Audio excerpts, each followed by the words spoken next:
De las cenizas de la Primera Guerra Mundial, Adolf Hitler intentó construir un nuevo siniestro orden mundial dirigido por los así llamados, una raza de superhombres arios que extendieron un reinado de terror como nunca jamás el mundo había conocido.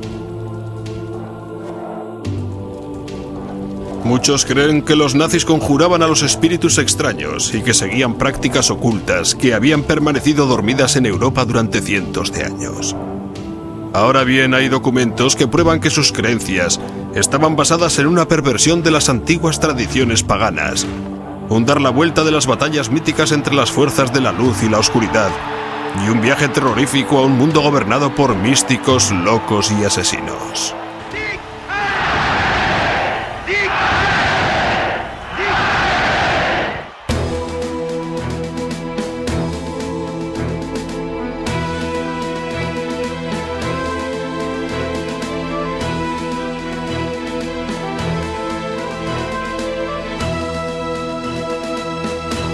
Nazis, la conspiración de lo oculto, segunda parte.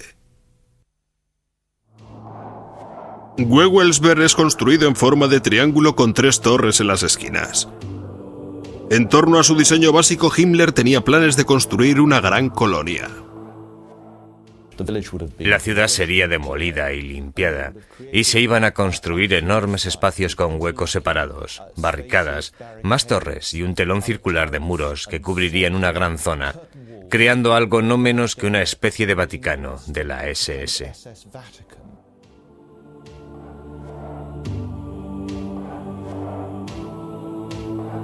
La Gran Torre Norte era la que se iba a convertir en el centro del plan de Himmler para hacer de Wewelsberg un centro del ocultismo para las SS. En la base de la torre, Himmler construyó una cripta. Según los historiadores, era un templo de honor dedicado a los líderes de las SS fallecidos. El techo en bóveda creaba una acústica esotérica. Y en mitad del pozo ardía una especie de fuego sagrado.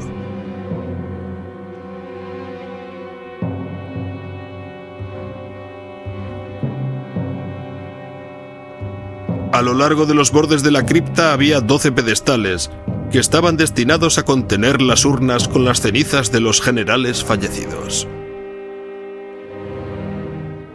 Lo que ocurría es que las SS siempre tenían 13 líderes y, consecuentemente, cuando moría un general, era incinerado ritualmente. Se colocaban sus cenizas allí y su sitio era ocupado por un nuevo general.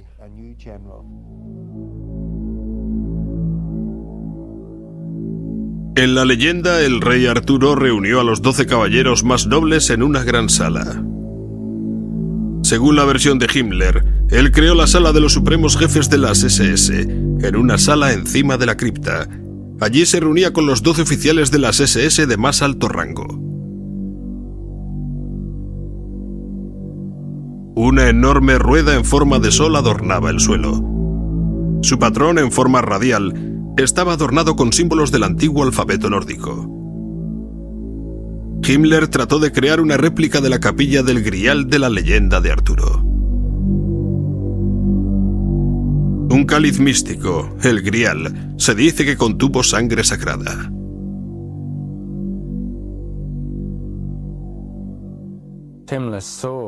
Himmler veía en el Grial un objeto de inmenso poder esotérico y oculto. Creía que si él poseía ese objeto físico, la guerra sería ganada con total facilidad. Para Himmler, la sangre sagrada de la leyenda del Grial era pura sangre aria. Él creía que poseía poderes mágicos. Su consejero más próximo en la tradición del Grial fue el arqueólogo Otto Rahn. También obsesionado con la leyenda del Grial, Rahn creía que estaba escondido en una cueva en el sur de Francia. Himmler fue llevado por Rahn a las ciencias del oculto en su búsqueda del Grial. Una vez dentro del círculo íntimo de Himmler en Wewelsberg, Rand siguió con su búsqueda del Santo Grial, solo que entonces como un caballero del partido nazi. Himmler subvencionó personalmente las expediciones de Rand, algunas de las cuales se centraron en la zona próxima a Montségur, Francia. Allí había estado erigido el emplazamiento de una gran fortaleza de los cátars, la secta herética acusada de la adoración al demonio y aniquilada por la Iglesia en el siglo XIII. Había una tradición muy fuerte, que por cierto aún sigue existiendo, de que los cátars estaban en posesión del secreto del Grial, y justo antes de que cayera el castillo de Montségur, los 3 caballeros de la Orden de Cátar escaparon por las murallas y se llevaron consigo algo de gran valor. La tradición contaba más tarde que aquello era el Grial o que era el secreto del Grial, y que fueron ellos los que lo escondieron en las cuevas. También se llevaron a cabo expediciones de Rand en Alemania. Una carta archivada de Rand al cuartel general de las SS sugiere que creía que estaba cerca de lograr el sueño de su vida. Para concluir mi trabajo con éxito he de inspeccionar los lugares personalmente. Primero he de acudir a las ruinas de Wildenberg, el castillo alemán del Santo Grial. Allí se están llevando a cabo actualmente excavaciones. Heil Hitler.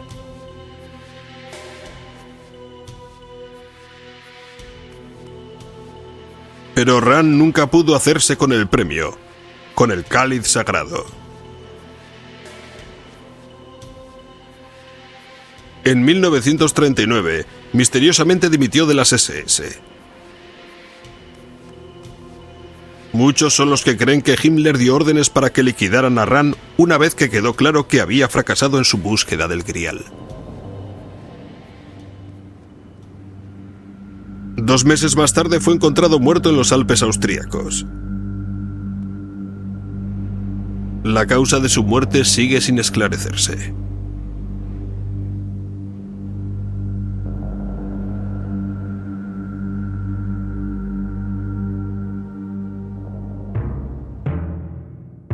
En su continuo celo por demostrar la superioridad de la raza aria, Himmler creó un instituto de investigación llamado Organización de la Herencia Ancestral.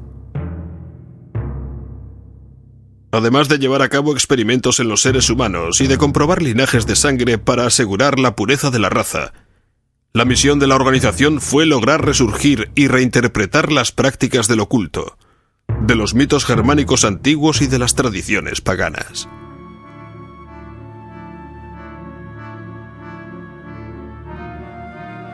Esta película nazi muestra uno de dichos rituales.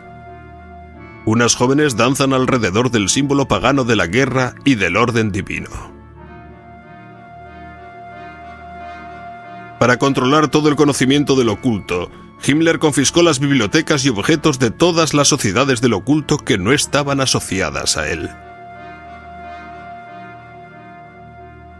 Incluían sociedades secretas como los masones, que los nazis creían era una organización secreta montada por los judíos para conspirar contra el pueblo alemán. Mientras Himmler suprimió a algunos ocultistas, hizo progresar la carrera de otros, como por ejemplo la de Karl Marie Gilligut. En Gilligut, Himmler creía haber encontrado la llave para popularizar la antigua tradición pagana de la Alemania moderna. El místico se convirtió en un oficial de las SS de alto rango y en una de las más preciadas posesiones de Himmler. Lo interesante acerca de Gilligut es que él es el ejemplo más claro de un ocultista en el círculo y servicio inmediato del Reichsführer, Heinrich Himmler, de la SS. Gilligut creía que era un descendiente directo del dios nórdico Thor. Copias de sus documentos encontrados en la ficha personal de Himmler revelan que Gilligut creía que poseía poderes extrasensoriales.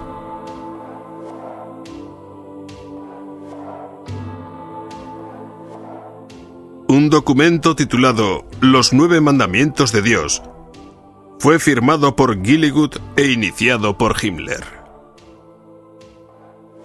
escritos tanto en alemán moderno como en el alfabeto rúnico, sugieren que Gilligut pensaba que estaba utilizando sus poderes para descubrir los antiguos ritos y rituales del pasado pagano de Alemania. Según las leyendas nórdicas, el alfabeto rúnico utilizado por Gilligut fue dado a la humanidad por Odín, el supremo dios de la mitología nórdica. Dicho alfabeto sagrado fue su don a la humanidad. La runa se derivaba probablemente de una mezcla de los signos antiguos que fueron labrados en piedra en los tiempos antes de que apareciera la escritura. Dichos alfabetos tenían su significado, cada letra tenía su significado. La runa Agal era una protección del que la llevaba contra sus enemigos. La runa Odal era la conexión de uno con su clan o tribu. La runa Tyr era la victoria y el orden mundial. La runa Sig, el sol o la energía conquistadora. Dichos símbolos aparecían por todo el mundo nórdico en objetos tales como barcos vikingos, lanzas y escudos para la guerra. Los alfabetos de los antiguos sacerdotes y magos runos se creía eran las herramientas místicas para predecir la suerte, romper hechizos y para invocar a los espíritus mágicos. Conjurabas la runa, lo cual era muy parecido a lo del tarot. Las tiras y lees las combinaciones particulares que surgen de las runas.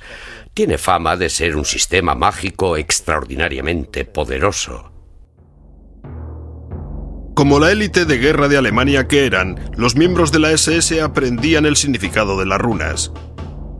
Una fotografía que sobrevivió la guerra muestra a un oficial de las SS ante una pizarra enseñando las runas a una clase de reclutas. Muchas organizaciones dentro del Tercer Reich contaban con su propia runa especial. La SS, quizás los más conocidos, utilizaron la runa Sig doble. Llevaban dichas figuras misteriosas en los hombros y cascos de todos los uniformes de las SS. La juventud hitleriana utilizaba una runa Sig simple. Esos símbolos místicos antiguos al parecer estaban por todas partes.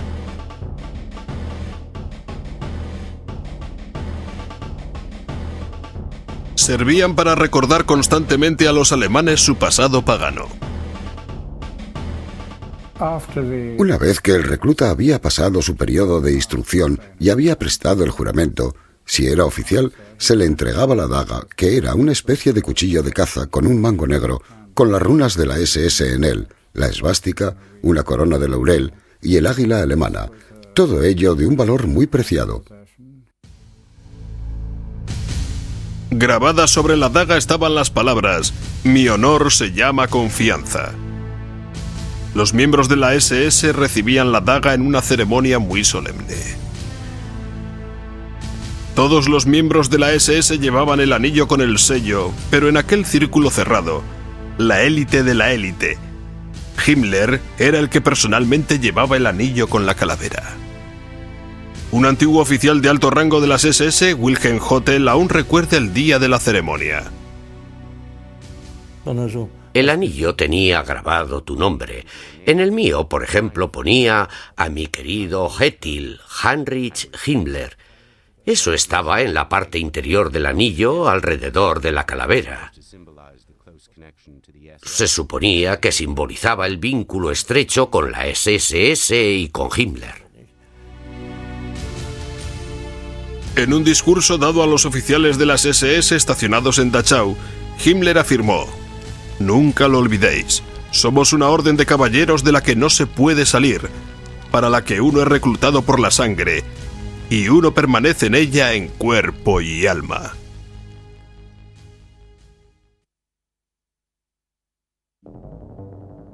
Tomando elementos del pasado pagano alemán y de su propia educación católica, Himmler invadió con ritos familiares a las SS desde el primer momento de su aparición. Tenemos una foto en la que se ve una especie de tablero con un santuario nazi o hitleriano, con el fin de bautizar a los niños.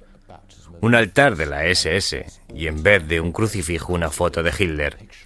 El bebé era presentado, si se quiere expresarlo así, a la comunidad de los guerreros germánicos a través de dicho tablero.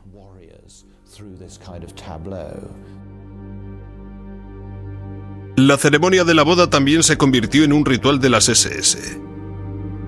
Imitando a las antiguas tribus germánicas, los oficiales desempeñaban el papel del líder del clan que presidía las bodas. Era el mismo Himmler quien oficiaba las ceremonias. Este extraño cortometraje muestra cómo uno de sus oficiales de las SS se casa con Gretel, la hermana de la amante de Hitler, Eva Braun. Había intercambio de alianzas, además de pan y sal, los antiguos símbolos paganos de la fertilidad y pureza de la tierra.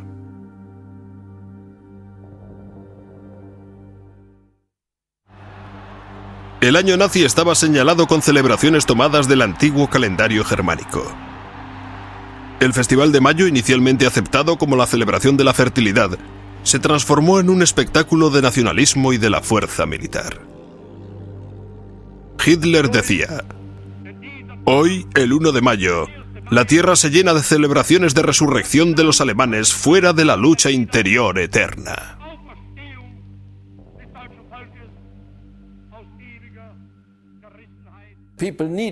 La gente necesitaba festivales para señalar el año, e intentaron sustituir los festivales cristianos por los festivales paganos. Empezaron a añadir festivales que los paganos habían celebrado. El solsticio de verano, el solsticio de invierno, todos los festivales, sí, todos hechos a su imagen y semejanza.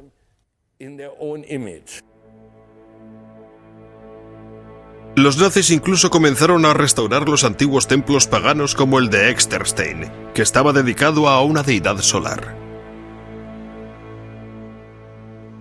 Allí, durante el solsticio de verano, un rayo de luz brilla a través de una ventana y se alinea con un punto en el altar.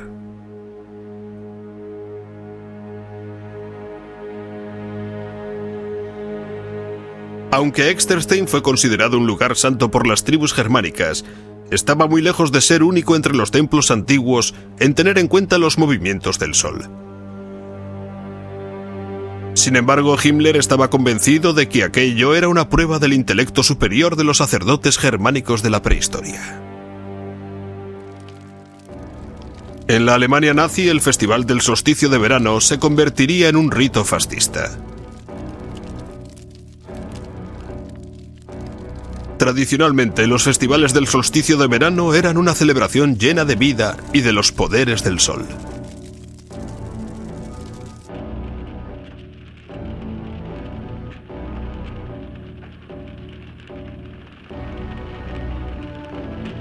Dramáticamente representados y cuidadosamente coreografiados, tenían lugar los discursos en los que se predicaba el autosacrificio y el heroísmo.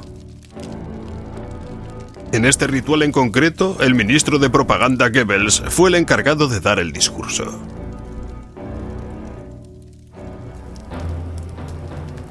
En la antigüedad, las hogueras representaban el ritual de la luz del sol. En la Alemania nazi, esos eran atributos del Führer.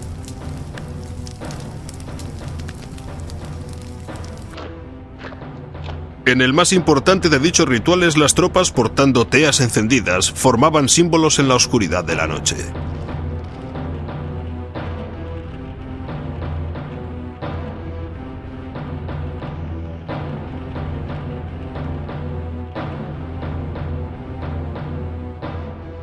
Al final del año, la larga noche del solsticio de invierno honraba a los muertos de Alemania. Himmler lo explica en su discurso en Dachau. El solsticio de invierno no solo es el final del año, sino que también es el festival en el que se piensa en los antepasados y en el pasado, en el que se ve claro que el individuo no es nada, un átomo que es barrido en cualquier momento, mientras es vinculado a la cadena eterna de su linaje por una auténtica humildad.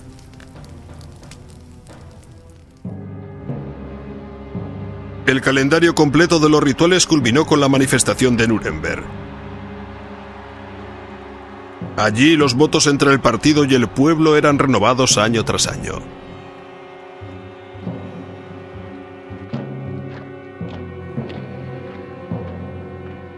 Se reunían decenas de miles de nazis uniformados.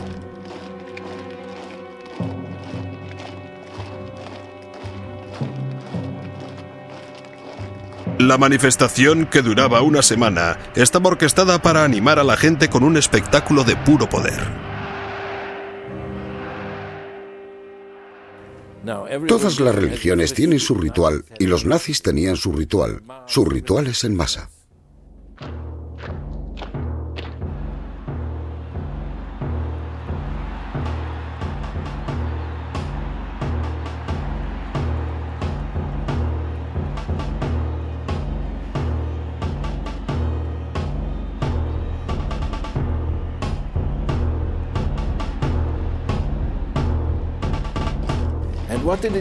¿Y qué es lo que ofrecían a la gente a aquellos mítines masivos?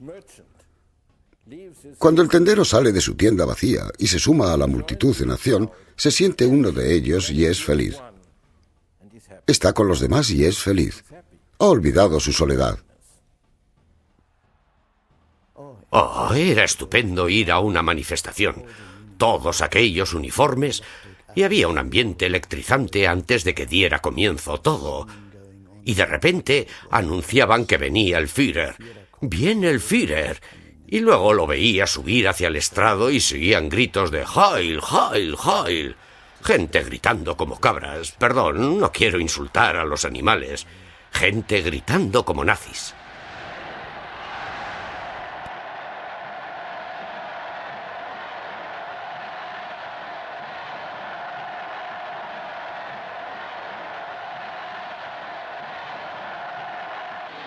A medida que la locura nazi se iba apoderando de Alemania, Hitler dejó claro qué es lo que esperaba de la nación. El partido es el terreno donde se seleccionan los líderes políticos alemanes. Su doctrina permanecerá intocable. Sus organizaciones serán tan duras como el acero. Su imagen global, sin embargo, será como una orden sagrada.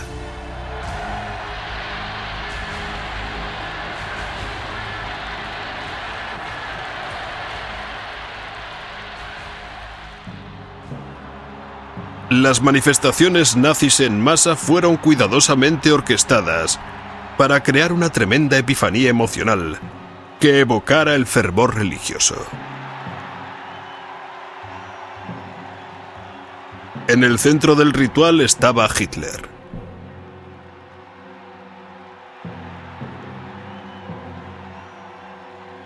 Todo estaba pensado para que Hitler pareciera la divinidad. Un mesías.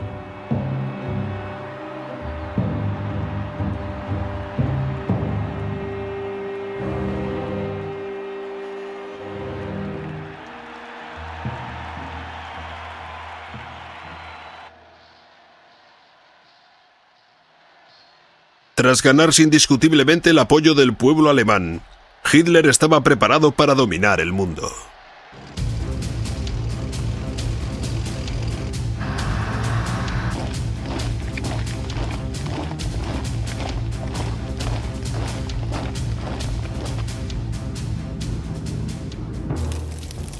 Desde el inicio de la guerra en 1939, países tras países cayeron en manos de los nazis. Sin embargo, en el invierno de 1942, las tornas cambiaron y los nazis empezaron a experimentar lo que ellos creían que era imposible: la derrota.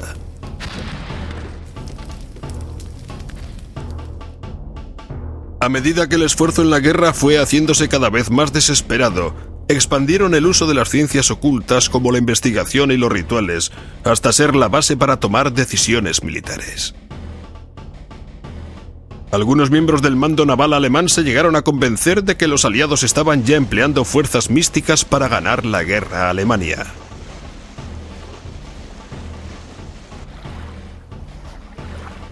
Creían que el éxito de los británicos en localizar y destruir las lanchas alemanas se había logrado a través de medios ocultos, y que la mejor manera de combatirlo era utilizando las ciencias del oculto como arma.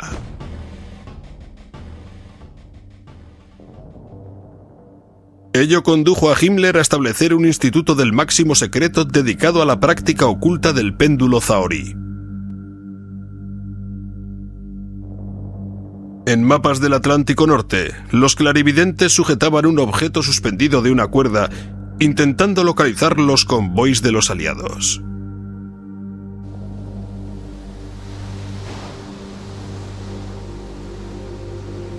Basándose en los resultados, se enviaban misiones de lanchas alemanas.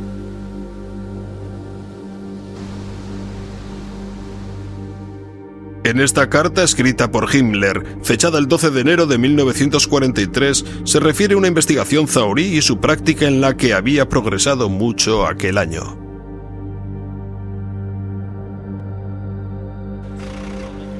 Con todo, las artes ocultas más comunes utilizadas por los nazis fueron la astrología y las profecías, aunque ambas fueron atacadas desde dos ángulos totalmente distintos. Hess y Himmler estaban totalmente convencidos del poder de las ciencias ocultas y las utilizaron para tomar decisiones políticas. Pero Joseph Goebbels, jefe del Ministerio de Propaganda, quería utilizar los poderes ocultos solo con vistas a fines propagandísticos, para manipular al pueblo y minar la moral aliada. Goebbels pronto se dio cuenta de una gran fuente del conocimiento místico: las predicciones de Nostradamus.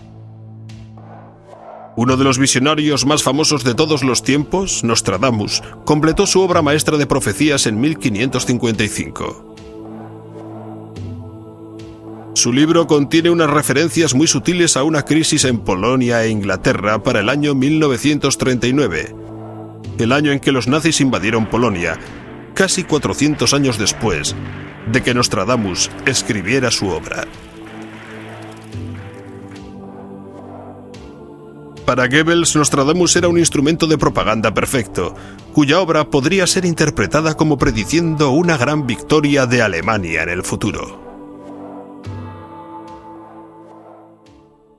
Las profecías de Nostradamus fueron escritas en poemas de 4 líneas, llamados cuartetos, y son tan densos y esotéricos que se pueden interpretar de formas muy variadas. Para interpretar al autor francés, Goebbels reclutó al renombrado astrólogo y experto en Nostradamus Karl Ernst Graf.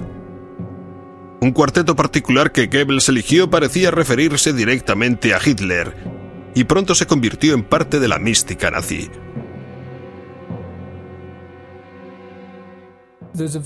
Existe un famoso cuarteto en el que aparece la palabra Hister, la cual, cada vez que se citaba, quería referirse a Hitler. El diario de Goebbels expresa su emoción cuando Berndt, un miembro de su personal, empezó a formular un plan para utilizar la profecía. 19 de mayo de 1942. Bert ha pasado un plan para que nosotros lo llevemos a cabo con la propaganda ocultista. Llegaremos a alguna parte. Los americanos y los ingleses caen fácilmente en este tipo de propaganda. Estamos aquí para presionar a todos los testigos estrella de la profecía de lo oculto. Nostradamus debe otra vez acostumbrarse a que lo citen. La creación para crear falsas profecías y misticismo fraudulento para influenciar al enemigo se empezó a llamar propaganda negra.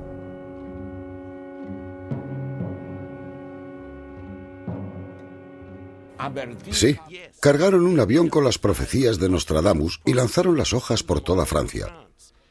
Francia quedaría destruida si no capitulaba.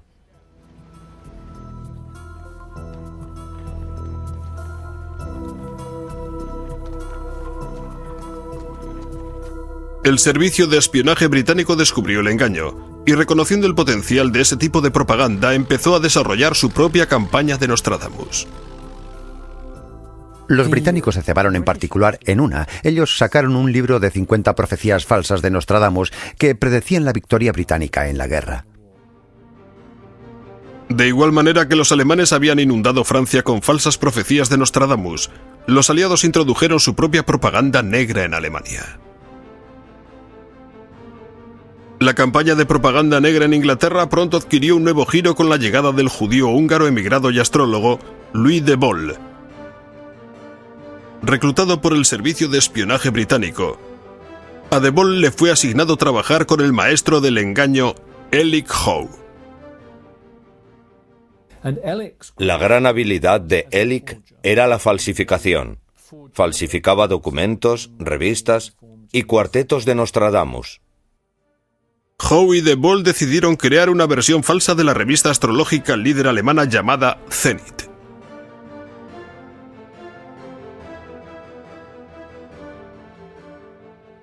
Sacaron 2 revistas en 1943.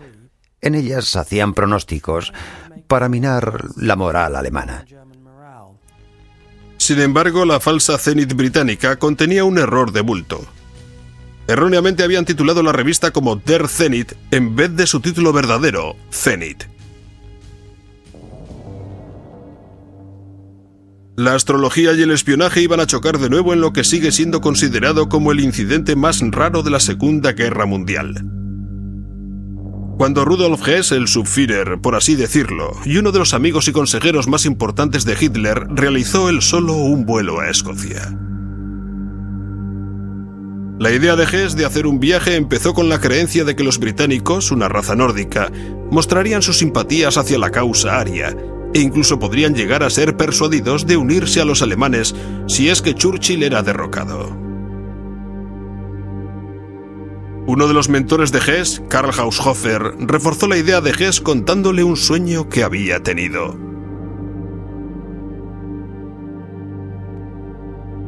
En el sueño vio a Hess andando por un castillo escocés cubiertas las paredes con tapices, consiguiendo la paz entre Alemania y Gran Bretaña. Además de la profecía, la astrología también desempeñó su papel en la decisión de Hess de realizar el viaje. Rudolf Hess, junto con Himmler, era probablemente el líder nazi más interesado en la astrología. La aceptaba totalmente.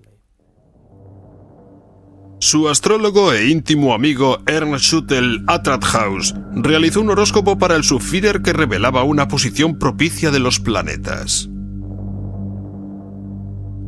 El 10 de mayo de 1941 hubo un alineamiento astronómico particularmente poderoso. Básicamente había 6 planetas en Taurus y una luna llena en el lado opuesto del zodíaco en Escorpio. Y según la tradición astrológica, cuando se da el mencionado alineamiento, se da un cambio importante en los asuntos del mundo. Consiguientemente, era justo asumir que el 10 de mayo de 1941 podría producirse un giro importante en la guerra.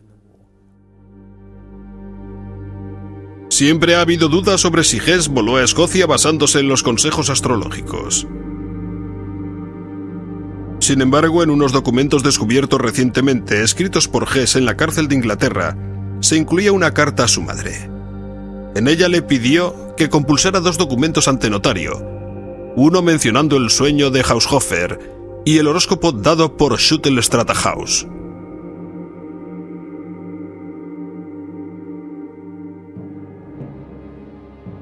Antes de que Hess realizara el vuelo, algunos piensan que estuvo hablando con el Führer. 6 días antes de que mi padre volara, el Führer y mi padre estuvieron hablando durante 4 horas. Nadie sabe de lo que hablaron. Solo se sabe que acabadas las 4 horas, mi padre y Hitler salieron de la sala, y Hitler puso su brazo sobre el hombro de mi padre y dijo: «Hess siempre ha sido y aún sigue siendo un tío muy cabezón». Fue una despedida muy amistosa.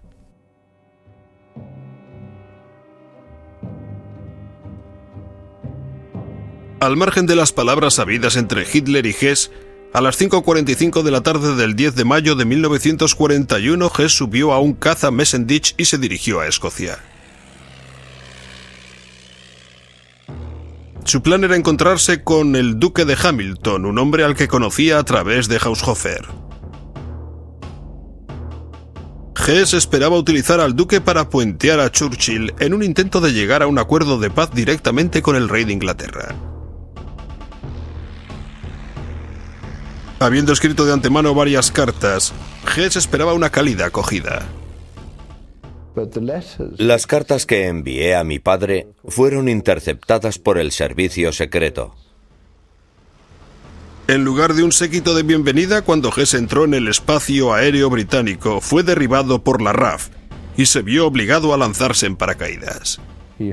Se lesionó al salir del avión justo al momento de aterrizar. Quiso que lo capturaran y pensó que directamente sería conducido a ver a mi padre con solo decir que deseaba verle. Hess fue descubierto por una familia escocesa, la que aparece en la imagen en su granja donde cayó el avión. Dijo tener un mensaje muy importante para el duque de Hamilton.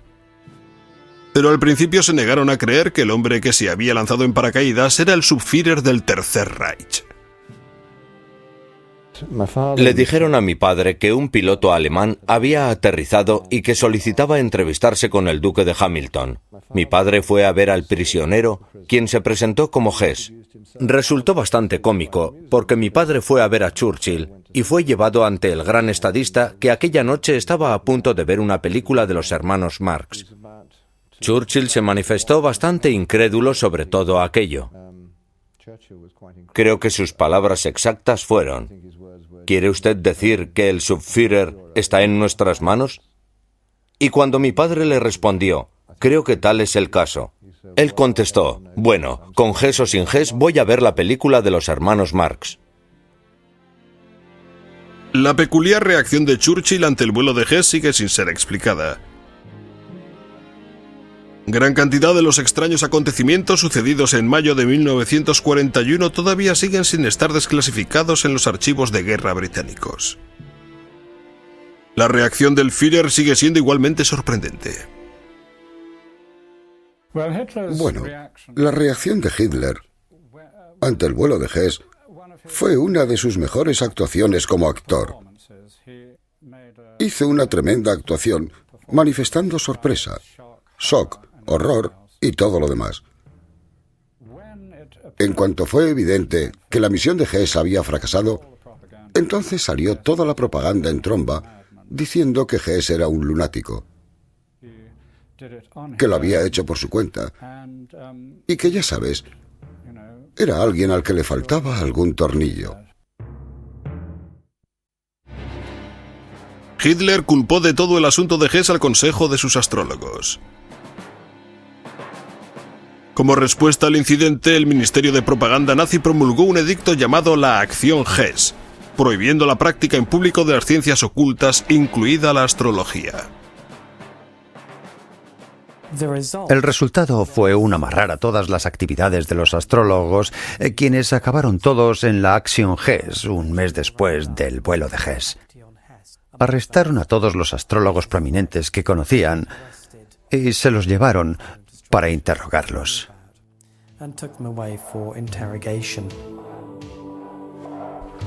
Los astrólogos que fueron arrestados bajo la Acción Hess fueron tratados de diferentes formas dependiendo de su utilidad para el Reich. Los que ya estaban trabajando para Himmler fueron soltados inmediatamente y les permitieron seguir trabajando.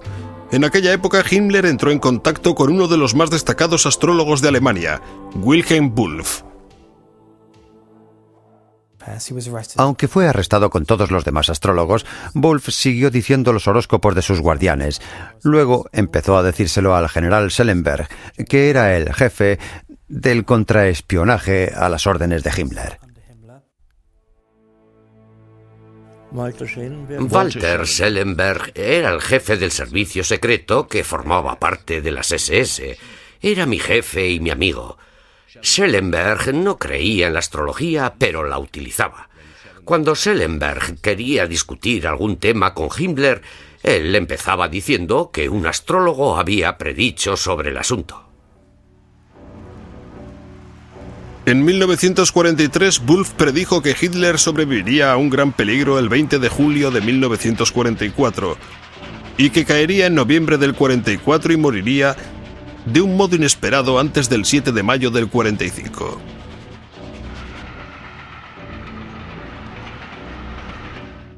En base a dichas predicciones, Wulff se convirtió en el astrólogo personal de Himmler y en uno de sus ayudantes más próximos.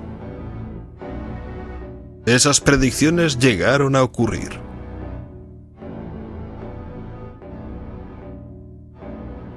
En un interrogatorio después de la guerra realizado por los aliados, Schellenberg admitió haber utilizado a Wulff para conseguir trepar.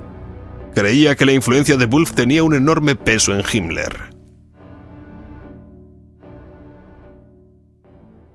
Mientras aún yo estaba en la cárcel con Schellenberg durante el proceso de Nuremberg, aún hablábamos de ellos, y Schellenberg se sentía muy orgulloso de que a través de Wulff pudo influir en Himmler. Según el interrogatorio de Schellenberg, durante las últimas semanas de la guerra, Himmler se obsesionó con la astrología de un golpe de Estado, cuando las estrellas sugirieron que él podría derrocar con éxito al Führer. Era a finales de abril de 1945, cuando las tropas soviéticas estaban ya rodeando Berlín, entraban en los suburbios de Berlín, de modo que la guerra estaba prácticamente perdida.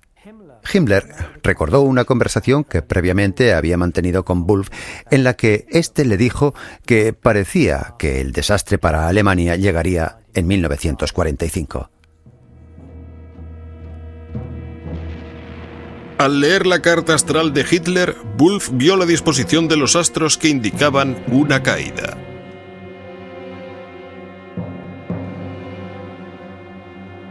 Wulff y Schellenberg siguieron urgiendo a Himmler para que derrocara a Hitler y se instalara como líder del maltrecho Reich. Tanto Schellenberg y Himmler trataron de conseguir los favores de los aliados. Intrigaron en los últimos días de la guerra para lograr un encuentro de Himmler con un representante del Congreso Mundial Judío en el que Wulff, como astrólogo de Himmler, estuvo presente. Himmler aparentemente estaba de acuerdo en que no debía de haber más exterminio de judíos. A pesar de la orden de Hitler de continuar con los exterminios hasta el final, Wulff fue instrumentalizado para convencer a Himmler de que temporalmente debían cesar las matanzas.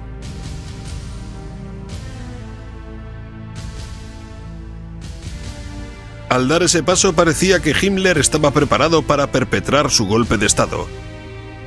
Pero en el último momento, sus miedos y su lealtad al Führer le impidieron hacerse con el poder.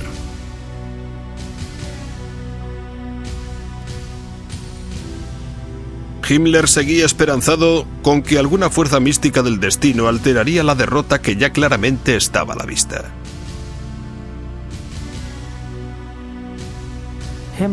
Himmler también estaba muy interesado en el paralelismo histórico entre la situación de la mitad de los años 40 y los períodos históricos precedentes. Himmler echó un vistazo a la precedente Gran Guerra Alemana contra Rusia. La Guerra de los 7 años entre Federico el Grande de Prusia y los rusos. Se dice que la suerte cambió cuando murió Elizabeth, la zarina rusa. Y Himmler lo interpretó como una señal de que la historia volvía a repetirse y de que Alemania se iba a salvar.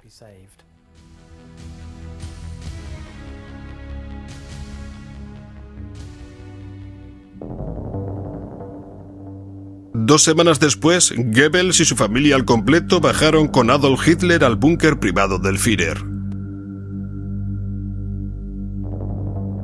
El 30 de abril, Adolf Hitler y su prometida Eva Braun se suicidaron.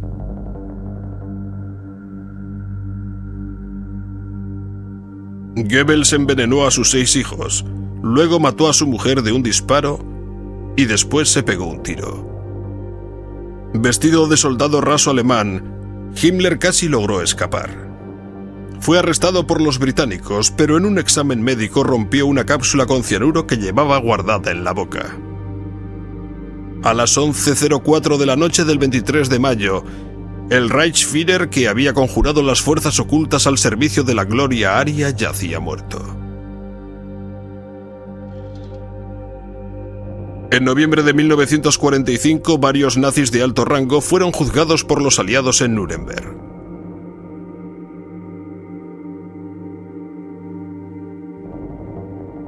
Rudolf Hess fue condenado a cadena perpetua. Murió en la cárcel con 93 años.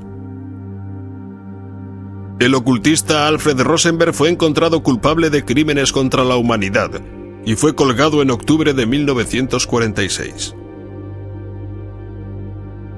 El Tercer Reich, que iba a haber durado más de 1000 años, acabó después de 12.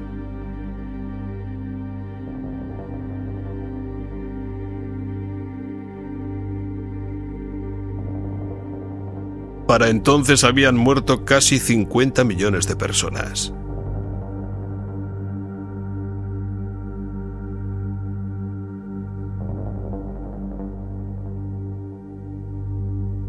Irónicamente, entre los muertos estaba la primera generación de la raza aria de Hitler, aquella que iba a engendrar las sucesivas generaciones de los superhombres arios.